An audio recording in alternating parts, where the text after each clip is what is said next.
Assalamualaikum warahmatullahi wabarakatuh. Saya Zuluntus Salihah Fauzan dari kelas PIPS ICP. Saya di sini akan menjelaskan tentang agama sebagai alienasi menurut pandangan Karl Marx. Sebelum mempelajari lebih jauh tentang agama sebagai alienasi, mari kita mengetahui biografi dari Karl Marx sendiri. Nah, Karl Marx adalah filsuf kelahiran Jerman pada tanggal 15 Mei 1818. Ia merupakan anak kedua dari 8 bersaudara dengan ayahnya yang bernama Heinrich Marx. Nah, Heinrich Marx ini adalah pengacara Yahudi yang tinggal di kota kecil Rhineland Tier. Pada saat itu, ketika Jerman belum menjadi bangsa bersatu, di daerah tersebut dikuasai oleh Prusia, negara bagian yang paling kuat pada saat itu. Nah, negara ini diperintah oleh para bangsawan Kristen, sehingga secara terpaksa ayah Karl Marx tersebut untuk menyelamatkan Karl Marx, ia berpindah dari agama Yahudinya menuju agama Kristiani. Dan pada selanjutnya Karl Marx meninggal di London pada tanggal 14 Maret 1883. Nah, kenapa Karl Marx yang kelahiran Jerman kemudian meninggalnya bisa di London? Karena Karl Marx ini berpindah-pindah negara. Pertama ia dilahirkan di Jerman, kemudian ke Belgia, selanjutnya ia berpindah ke Paris, Prancis. Nah, di Paris, Prancis inilah Karl Marx mengenal lebih dalam tentang politik, ekonomi, serta filsafat. Dan pada saat itu, dalam waktu hampir 7 tahun, dari tahun 1843 sampai tahun 1850, Karl Marx telah menghasilkan beberapa esai penting tentang politik dan filsafat. Di antaranya adalah esai yang berjudul On the Jewish Question pada tahun 1843, kemudian Toward the Critique of Hegel's Philosophy of Right Introduction pada tahun 1843 juga, yang kemudian Economic and Philosophic Manuscripts pada tahun 1844. Dan selanjutnya ada esai yang berjudul The Holy Family of a Critique of All Critiques dan lain sebagainya. Dalam tulisan-tulisan tersebut, Marx memformulasikan pandangan materialismenya tentang manusia dan tujuan dari hidup manusia tersebut, sehingga menjadikan Karl Marx ini filsuf yang menganut ideologi materialis. Selain di Prancis tersebut, awal mulanya Karl Marx mengenal tulisan tentang ekonom, politik maupun tentang filsafat. Ia awalnya menggeluti profesi jurnalis, sehingga di sini saya paparkan ada berbagai profesi Karl Marx, antara lain jurnalis, kemudian ekonom, selanjutnya ada filsuf, kemudian sosiolog, kemudian pencetus teori politik, dan selanjutnya adalah sosialis revolusioner.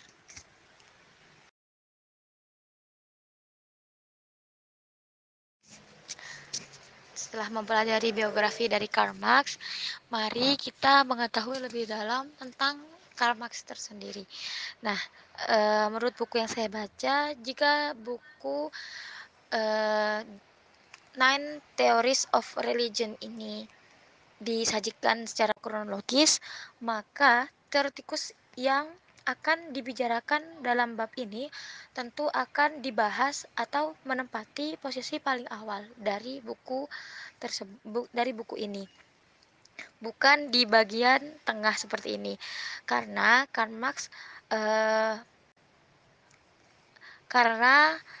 Marx telah mempublikasikan teorinya atau pandangannya tentang agama jauh sebelum Tyler menulis buku Primitive Religion pada tahun 1871 atau buku Fraser The Golden Book yang baru muncul 20 tahun setelah kematian Marx dan masih 20 tahun lagi sebelum Freud dan Durkheim mengetengahkan pemikiran tentang agamanya.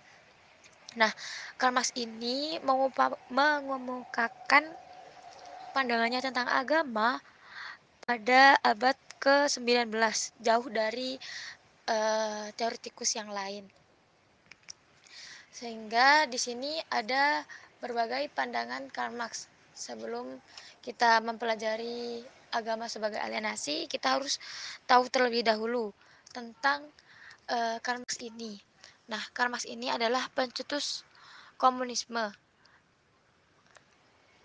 Dia tidak memberikan teori agama yang terperinci karena masalah agama menurutnya hanyalah salah satu bagian dari totalitas pemikirannya. Hal ini setara Hal ini setara dengan yang ditawarkan Freud dalam psikoanalisisnya, dan bahkan pengaruh yang ditimbulkan oleh kredo Marxis di seluruh dunia lebih besar dari pengaruh yang ditimbulkan oleh psikoanalisa. Tulisan Karl Marx tentang komunisme bagi orang komunis sama sakralnya seperti kitab Injil bagi umat Kristiani. Nah, komunisme merupakan satu sistem doktrinal yang tidak bisa ditafsirkan secara serampangan. Ia memiliki upacara, tempat, dan tokoh-tokoh sakral tersendiri.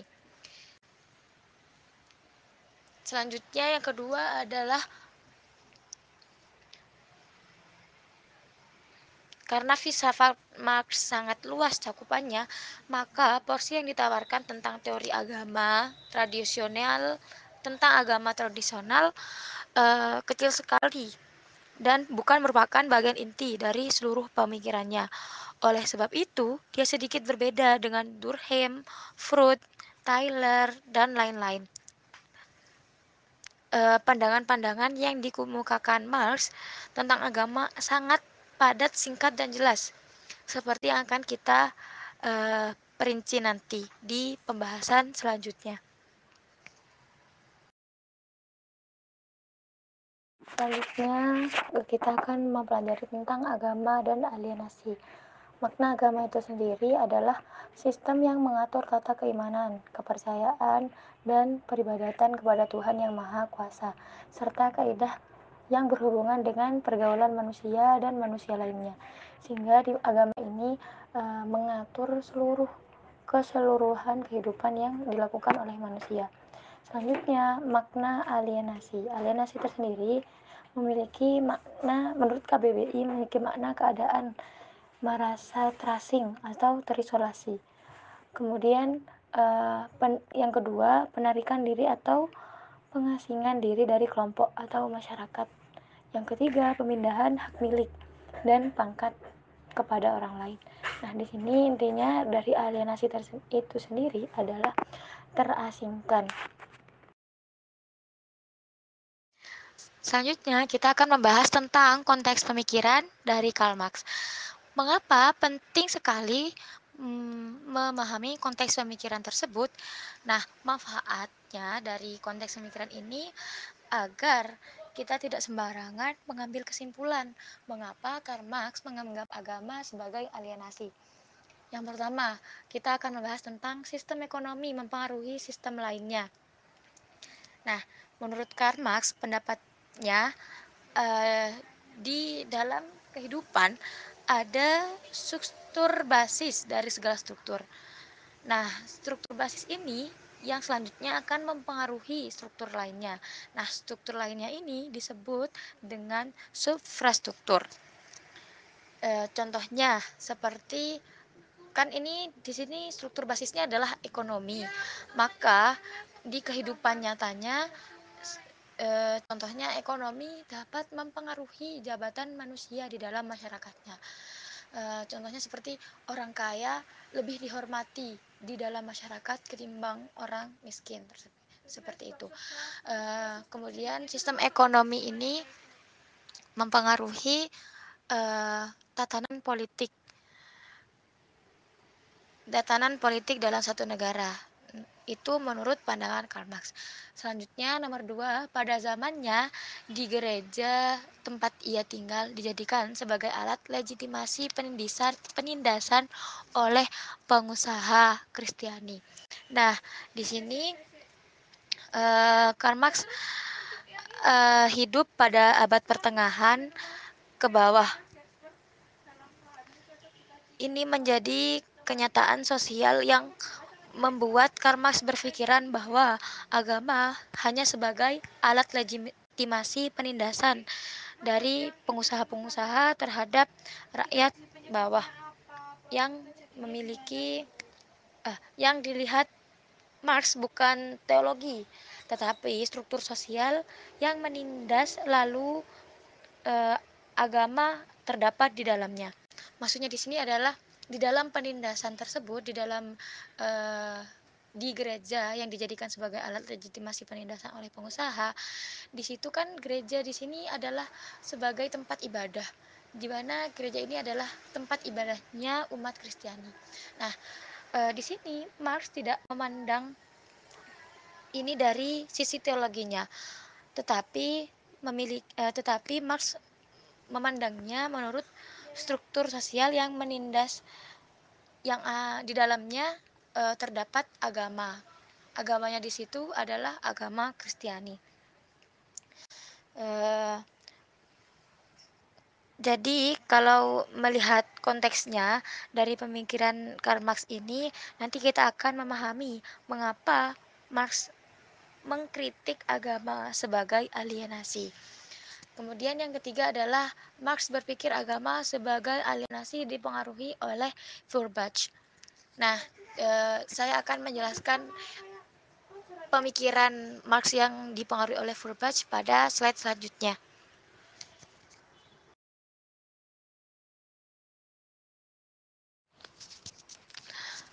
Di sini awal mula agama disebut alienasi atau agama sebagai alienasi sebenarnya tidak murni dari Marx.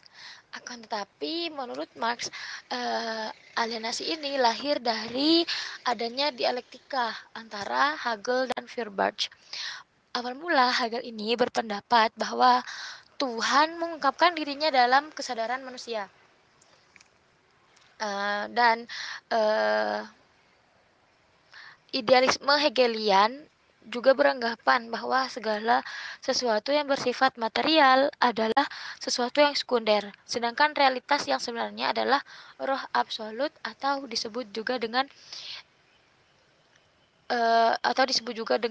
ide absolut yang di dalam ajaran agama biasa juga disebut dengan Tuhan, seperti itu. Nah, kemudian pernyataan Hegel ini dikritik oleh Feuerbach. Ia menolak adanya Tuhan karena menurutnya tidak ada sesuatu yang lain di luar manusia. Mengapa Feuerbach mengatakan seperti hal tersebut? Karena menurutnya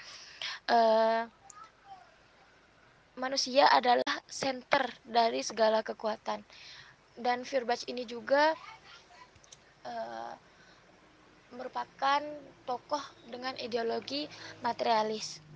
Sehingga menurutnya Tuhan itu ada karena adanya keinginan manusia yang tidak terbatas, sehingga manusia memproyeksikan seluruh keinginannya ke entitas yang memiliki kekuatan agar dapat mewujudkan segala keinginannya tersebut, atau biasa seluruh atau biasa disebut dengan egoisme manusia. Nah, dari ini dianggap menjadi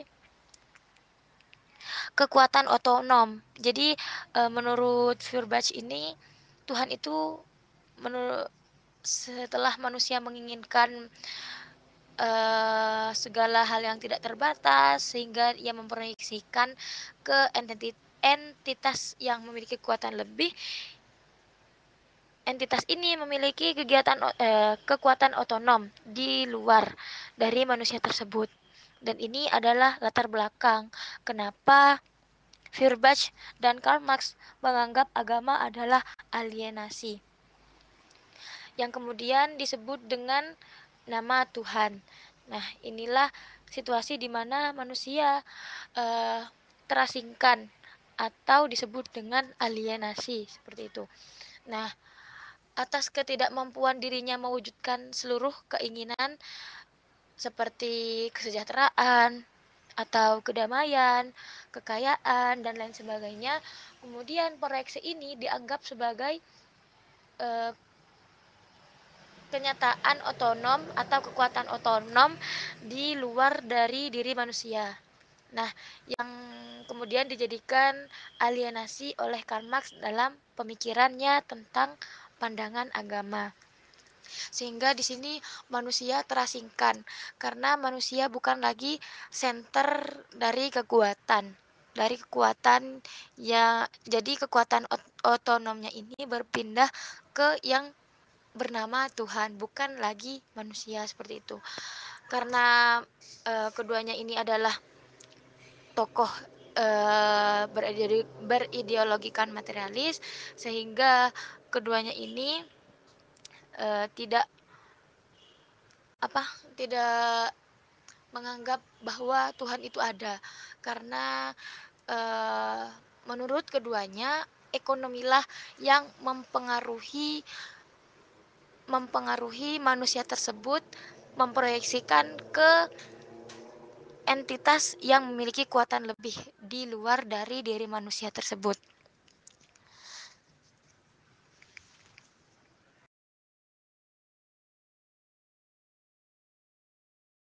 Mungkin hanya itu yang dapat saya sampaikan. Kurang lebihnya mohon maaf. Subhana rabbika rabbil izzati amma yasifun. Wassalamun ala mursalin walhamdulillahi rabbil alamin.